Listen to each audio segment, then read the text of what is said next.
Bienvenue pour vivre cet instant des paroles de la vie éternelle avec Marc Joseph. Aujourd'hui, nous sommes le 30 août. Le mois d'août va arriver à sa fin.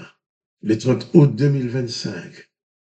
Et je suis encore là pour te rappeler que ce jour, 30 août 2025, est encore pour toi un jour de grâce et de bénédiction à vivre si tu détiens la présence de Jésus-Christ dans ta vie. Jésus-Christ dit, je suis avec toi tous les jours jusqu'à la fin du monde. Et Jésus-Christ dit que tout pouvoir lui a été donné. Je t'invite à profiter de ce privilège d'avoir dans ta vie la présence du Seigneur Jésus-Christ, qui est tout puissant, qui a tout pouvoir, qui peut tout faire, qui peut tout gérer, qui peut te permettre enfin de vivre en paix, de donner du repos à ton âme. Je ne dis pas que Jésus va faire qu'il n'y a plus aucun problème autour de toi. Non. Autant que tu vis sur cette terre, tu passeras tout ton temps à gérer des problèmes, des difficultés, par-ci, par-là. Un problème n'est pas terminé, il y a l'autre qui arrive. Le monde est ainsi fait. Pourquoi nous vivons sur un sol qui a été maudit par l'Éternel des armées. Quand l'Éternel des armées a dit à Adam, le sol sera maudit à cause de toi, à cause de l'erreur d'Adam. Un homme a commis une erreur, le sol, la terre est maudite, et tous les gens qui vont y naître vont payer cette malédiction, vont payer cette erreur d'Adam. Bon, si je dis que c'est une injustice, qu'est-ce qui me dira que je proclame que l'Éternel est injuste? Mais comment Adam, depuis la nuit des temps, a commis une erreur et l'Éternel, le condamnateur, décide de condamner toute l'humanité à souffrir en mettant sa malédiction sur la terre. Ensuite, il va dire à Adam aussi, tu mourras. Adam va mourir. Mais ensuite, il va dire qu'il exterminera tous les hommes et toutes les femmes qui arrivent sur la terre. J'exterminerai l'homme que j'ai créé dans Genèse chapitre 6. Quand l'Éternel était face à la déception qui lui produit sa créature. Il a même dit qu'il s'est repenti d'avoir fait l'homme. Il ne s'est pas repenti du comportement de l'homme, mais de l'avoir fait, puisqu'il l'a fait comme ça. Mais il a mis la malédiction sur la terre pour que tout le monde souffre. Il a dit aussi, empêchons-les de vivre éternellement. L'Éternel les a mis à faire en sorte que tu puisses souffrir sur la terre et exclu de l'éternité. Jésus-Christ vient au nom de son Père, qui n'est pas l'Éternel des armées. Jésus-Christ dit, il fait exactement ce que fait son Père. Donc il ne vient pas contredire son Père, mais il vient contredire les dispositions de l'Éternel des armées qui dit, j'exterminerai l'homme. Jésus dit, je le ressusciterai. Il dit, empêchons l'homme de vivre éternellement. Jésus-Christ dit, celui qui croit en moi vivra éternellement. D'où l'importance pour toi de savoir à qui tu adresses ta prière.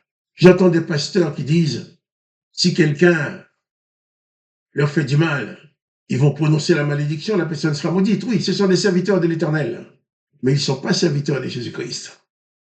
Les pasteurs qui disent, si quelqu'un agit mal à leur regard, ils vont prier, la personne va avoir des malheurs.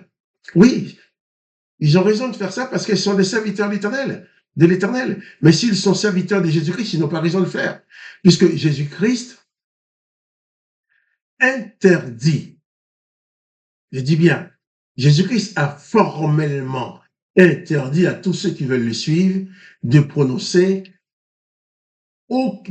une parole de malédiction quelconque sur les autres. Jésus-Christ dit, bénissez, ne maudissez jamais. Jésus-Christ dit, même tes ennemis, tu dois les bénir. Même tes ennemis, tu dois les bénir. Jésus-Christ dit, tu dois faire du bien même à celui qui te fait du mal. Mais quand j'entends des gens qui disent qu'ils vont faire des prières et des malédictions, oui, ils sont comme David, remplis de l'esprit de l'Éternel, l'esprit de la condamnation. Mais Jésus-Christ, c'est l'esprit de la grâce. Si tu donnes ta vie à Jésus-Christ, tu ne dois pas agir selon les ordonnances de l'Éternel des armées. Car ces ordonnances sont en opposition aux enseignements de Jésus-Christ. Donc, Jésus était là, dans le désert, dans Matthieu chapitre 14, verset 15. Les disciples disent à Jésus, bien, il faut envoyer les gens chez eux pour acheter à manger, aller chercher à manger. Jésus dit, donne-leur vous-même à manger. Vous avez le pouvoir de le faire. Mais ils n'avaient pas compris. Mais Jésus-Christ va manifester sa puissance. Quand ils vont dire, nous avons là que 5 pains et 2 poissons. 5 pains et 2 poissons. C'est pas grand-chose. Et Jésus va leur dire, eh bien, apportez-les-moi. Tu as très peu. Mais place le très peu que tu as sous la direction de Jésus-Christ. Et Jésus-Christ va lui demander de faire asseoir la foule. Il va rendre grâce, il va remercier le Père. Il va multiplier ce pain. Et tous ces gens vont manger, vont être rassasiés. Il nous dit, ceux qui avaient mangé étaient environ 5000 hommes, sans les femmes et les enfants. Peut-être 10 000, peut-être 15 000. On a compté seulement que les hommes. C'était la tradition de l'époque. Les femmes ne comptaient pas. Mais aujourd'hui, Jésus fait savoir que toi qui es femme, tu comptes pour lui. Toi qui es enfant, tu comptes pour Jésus-Christ. Dieu t'aime autant que les autres. Il n'a pas de distinction. Mais il dit que tous ont mangé. Tous mangèrent au verset 20, Matthieu 14, verset 20, tous mangèrent et furent rassasiés. Et on emporta 12 paniers pleins de morceaux qui restaient. Avec 5 pains et 2 poissons, j'ai nourri plus de 5000 personnes qui sont rassasiées, comme on en emporte 12 paniers. Bien sûr, il y a des gens qui veulent amoindrir la valeur de ce miracle, la valeur de cette puissance de Jésus-Christ, qui disent, ah oui, mais les pains ne s'étaient pas multipliés, les gens avaient tellement la foi, ils ont eu une petite baisse, ils étaient rassasiés. C'est pas vrai, c'est pas ça. Dans ce cas-là, si les pains ne s'est pas multiplié, comment peut-on faire 12 paniers de restes avec 5 pains et 2 poissons? Jésus-Christ a accompli le miracle. Et il peut aussi accomplir ce miracle dans ta vie. Seulement, il faut placer cette vie sous sa direction. Il faut placer cette vie sous sa direction. Que Jésus-Christ soit le directeur de ta vie, le directeur de toutes les circonstances de ta vie. Il saura te conduire. Peut-être que tu vas dire, moi je suis pauvre, j'ai pas grand-chose, j'ai pas d'argent. Le peu que tu as, utilise-le pour ta vie, mais place-les quand même sous le contrôle de Jésus-Christ. Ne tombe pas dans le piège de tous ces voleurs, ces bandits, ces assassins qui viennent vous dire, le peu d'argent que vous avez pour vivre, il faut leur apporter parce qu'ils sont les banquiers des dieux. Parce que il faut donner tout ce que tu as. Ces gens qui te disent, ces gens qui te disent ça ne sont pas des Jésus-Christ.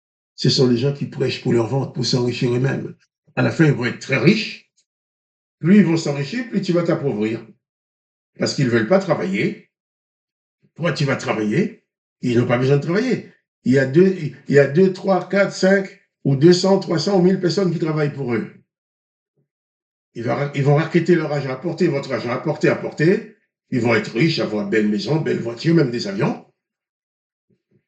Et toi, tu vas continuer à trimer pour vivre. Ces gens-là ne sont pas des Jésus-Christ. Ceux qui sont des Jésus-Christ vont te prêcher l'évangile. Ils vont travailler pour gagner leur vie. Jésus-Christ n'a pas dit de faire de la prédication de l'évangile ton métier pour que tu touches un salaire. Il a même dit, vous avez reçu gratuitement, donnez gratuitement. Jésus-Christ donne gratuitement. Toi aussi, tu dois donner gratuitement. Que quelqu'un participe aux dépenses communes d'une communauté, d'accord? Mais qu'on se fasse racketter par des pasteurs que Jésus appelle des brigands et des voleurs. Qu'on se fasse racketter par ces gens-là. Attention, ne tombe pas dans le piège. Ces gens qui disent ça, il faut dire d'aller chercher un boulot. d'aller travailler comme toi tu travailles. Mais ne te laisse pas raqueter par des bandits qui vont utiliser les noms de Jésus-Christ pour s'enrichir et t'appauvrir toi-même. Nous allons revenir encore sur ce texte, sur ce miracle du pain, de main du roulant. Jésus a multiplié le pain. Jésus peut multiplier la paix et la joie que tu as dans ta vie. Que son nom soit glorifié. Et toi, pas de panique, confie-toi en Jésus-Christ. Lui seul peut te sauver de toutes les circonstances. À demain, pour les paroles de la vie éternelle.